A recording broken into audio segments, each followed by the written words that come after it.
नमस्कार मित्रांनो, तर आज आहे माझा पहिला ब्लॉग. तर सकाळ सकाळच मी माझ्या वर्किंग प्लेसमध्ये म्हणजेच कॉलेजमध्ये येताच सरस्वती मातेचे दर्शन होते. त्याचप्रमाणे केबिनमध्ये सुद्धा आम्ही छोटासा देवारा केला आहे. तिथे पूजा करून आम्ही आमच्या कामाला सुरुवात करतो.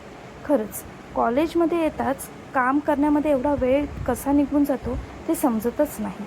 कॉलेज झाल्यानंतर मी आमच्या मॅडमना पहिले ड्रॉप करते आणि त्यानंतर मी घरी येते.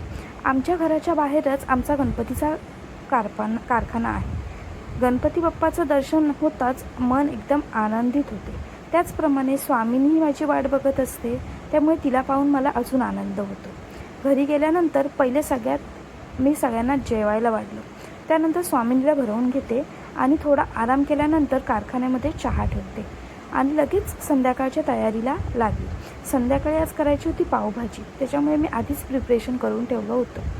नंतर गरमागरम पावभाजी रेडी करायला मी स्टार्ट केलं आणि पावभाजी झाल्यानंतर आम्ही सगळ्यांनी मिळून आनंदाने त्याचा गरमागरम पावभाजीचा आस्वाद घेतला आणि नेहमीप्रमाणे आम्ही फेरफटका मारायला थोडंसं बाहेर गेलो. असा होता आमचा आजचा दिवस. कसा वाटला ते नक्की सांगा.